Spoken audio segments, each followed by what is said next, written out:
friends, and happy Sunday to you. Look at this. This is one of my favorites. So today I'm working on an 8x10 MDF board, and these two first vintage papers, that typing paper and that flower paper, are going to be free in the resource library. So I'll have more instructions on that on the blog, and you can check that out and grab those for your project. So I'm putting down my paper with some Liquitex matte medium, and I broke out some washi tape today. I'm using all kinds of fun stuff today. So I'm just playing and having fun and just getting the first layers down and just start the mojo happening and just getting some ideas. And I don't know why I don't use washi tape more often, because it's just so easy to get something down, get some color, get some inspiration. The hardest thing about washi tape is, peeling it off for the first time. So I'll have some links to, if I can remember where I got the washi tapes that I'm using, because they're really fun and colorful. But I'll have some links to those on the blog, as well as all of the supplies are going to be listed there. Links to this piece, this original is available in the shop as well. And a link to the resource library, all that kind of stuff will be on the blog.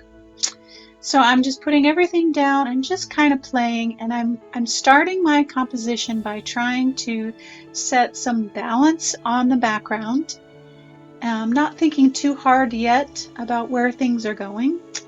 And I am using golden medium body paints today. I haven't used those in a while, so I broke those out, and I'm using my vintage quatrefoil stencil. And when I'm stenciling, I like to vary my pattern on whatever stencil I'm using. So I don't make them square. I try not to keep the paint consistent. I want it light and dark, and just to give it some variety so that it doesn't look perfect. And that is the object of most of my pieces.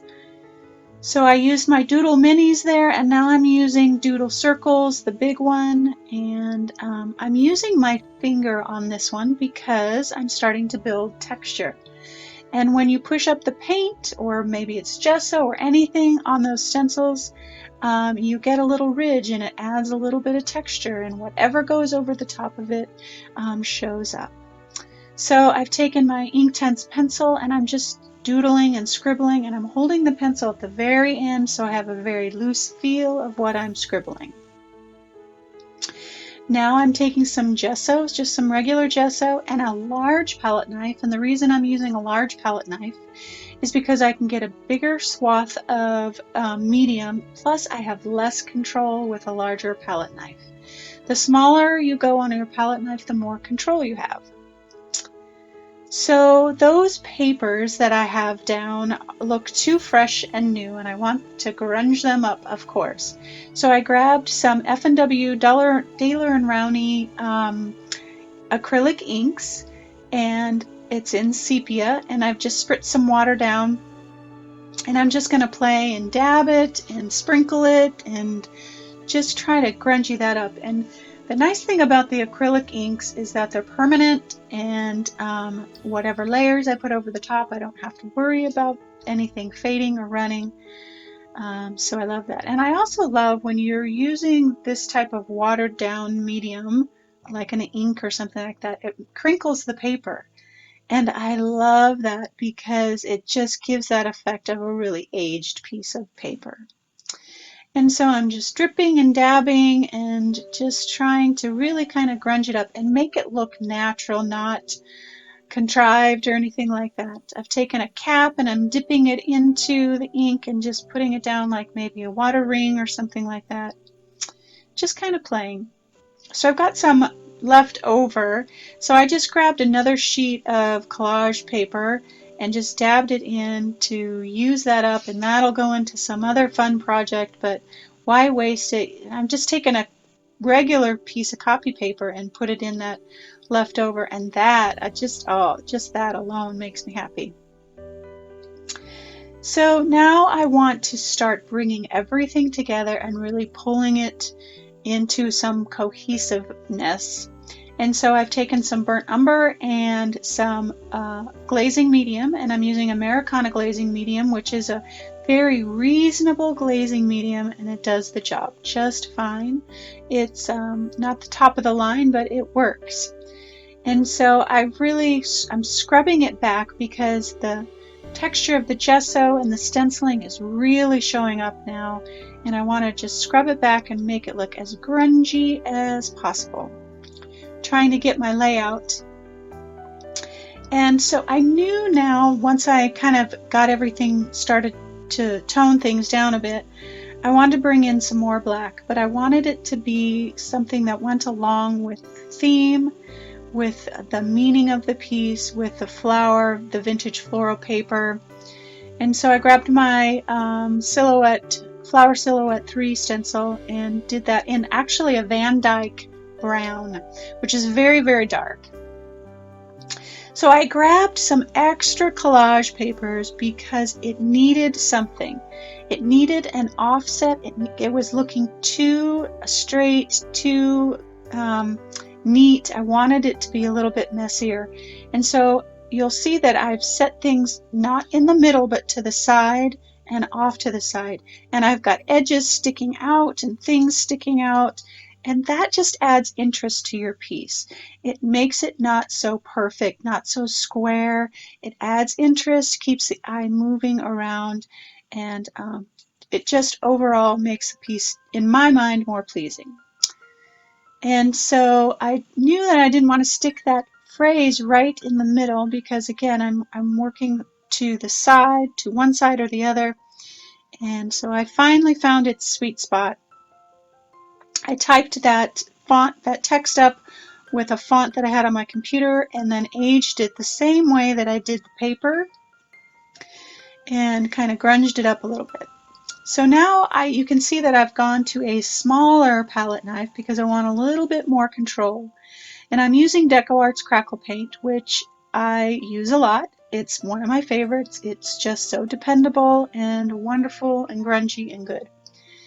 And so I'm adding it in certain spots, and I don't want it to be perfectly even all the way around. I want just a little here and a little there. So now I'm going to shade everything, all my edges, and one of the things that shading does is it makes your focal points stand out. It makes it looks like it raises up off the flat surface. It really gives it depth and dimension and really draws the eye in to where you want it to be. So that's a lot of the reason why I shade. The other reason I shade is because it adds some grunge and some unexpected things and shadows and all of that kind of stuff that you would see with an old piece of paper or something like that. So I use it for focal point and for drama. So I grabbed my Posca pen, which was fun to use for the very first time, believe it or not, and just highlighted some of that stenciled flower. Just again, I'm bringing some white in that I brought in with the Crackle paint because white and black are neutralizing, or white and darks are neutralizing. So it kind of sets the mood, tones things down. And so I'm just adding some scribbles with my Posca pen, some dots, some lines, some doodles. And white is just great, like a bright kiss. It just gives it some life and some vitality and interest. And now I'm just going back and kind of finessing everything, adding some additional shading, and we are almost done. Again, everything is going to be on the blog as far as supplies go, and links to the resource library to get your free papers. And I hope you enjoyed today's video. I hope you stick around for the inspiration and the message. It's a good one. I was truly inspired by this piece. Lots of meaning behind this piece. I grabbed some Liquitex black, carbon black ink, and just splattered it really high. I wanted it to really kind of splatter, and then I went back and picked it back up with my towel so that it wasn't super, super black, but it kind of looked a little bit faded. I even will dry it just a tiny bit and then pick it back up. And that is it, my friends. Did some shading and we are all set. So stick around for the story and I will see you next week.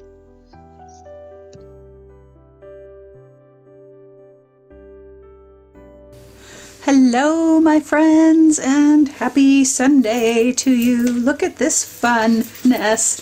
I haven't done one like this layered in a while, and it's always kind of my home. I just love going back to all the papers and just finding the spot for it, and so good.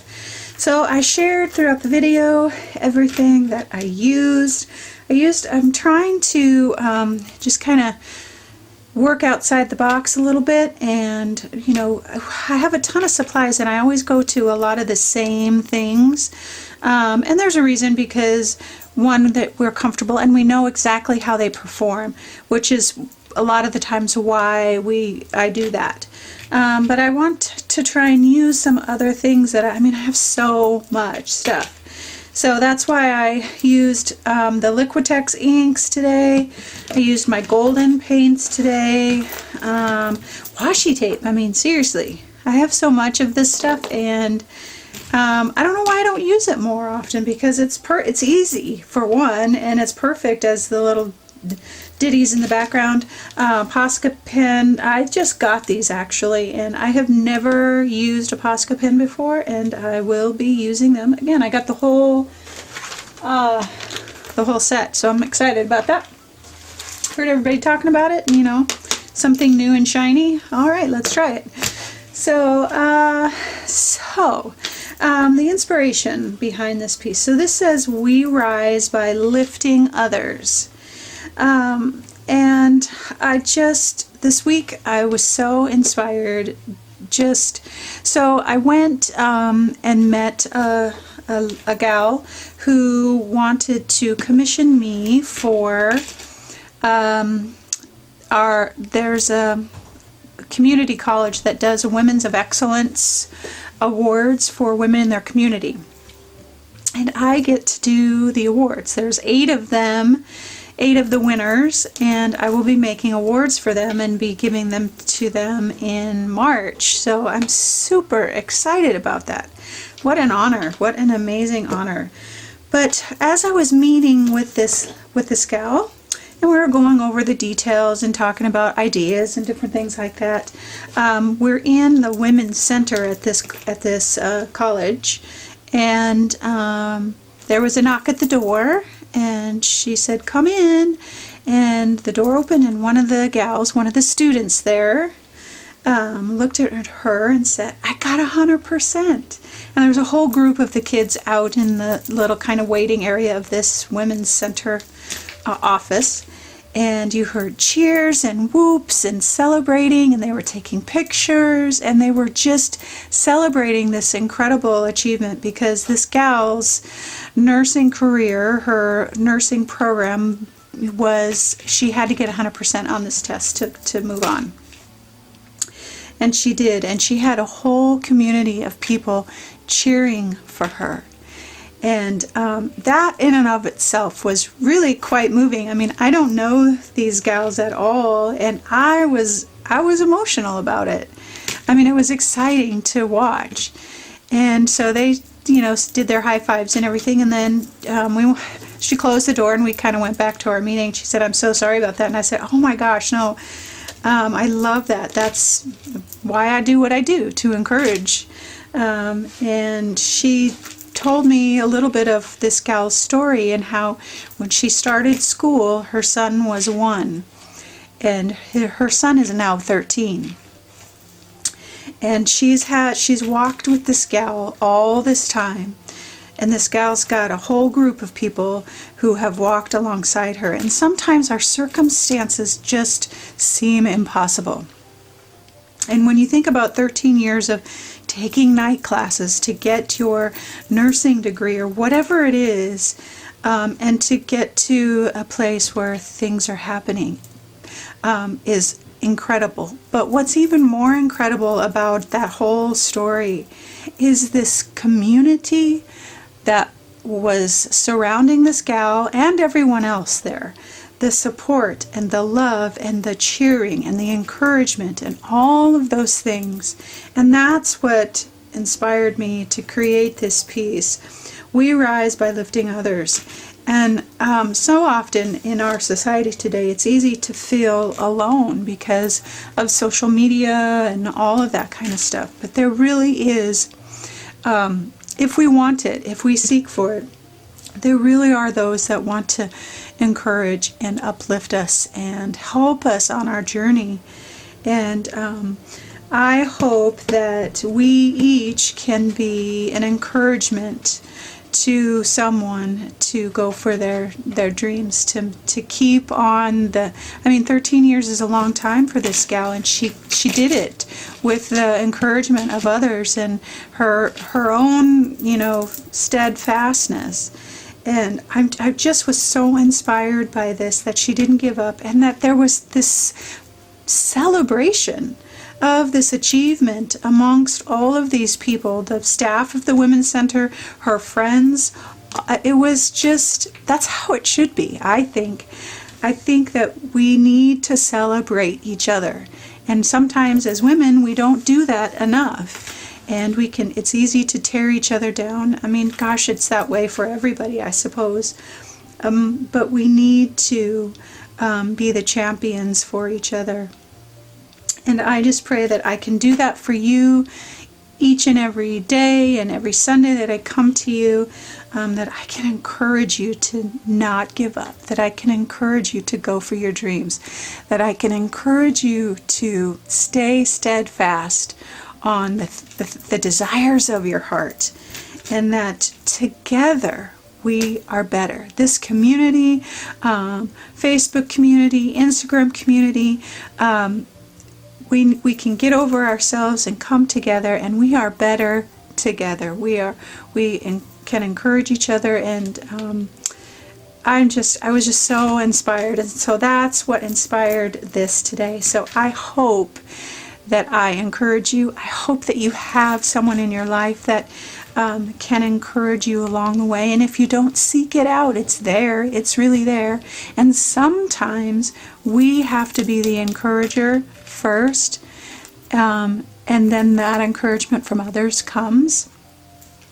And so I just want to say, you guys are amazing, and you are always an inspiration and always uplifting to me and to my soul. And you keep going every week to create and to bring something hopefully inspirational and encouraging to you. All right, my loves, I hope your Sunday is awesome, and we're getting close to Christmas, and I hope that you're managing all of the things that you have to do. And I hope that you know that you're never alone. You always have someone, that would be me, to encourage you along your way. I do my best to try and reply to everybody's email that you send me when you share your stories. So I love them. I really do. All right, my loves, I hope your Sunday is awesome and that we rise together. And I hope that you always, always know that you are loved.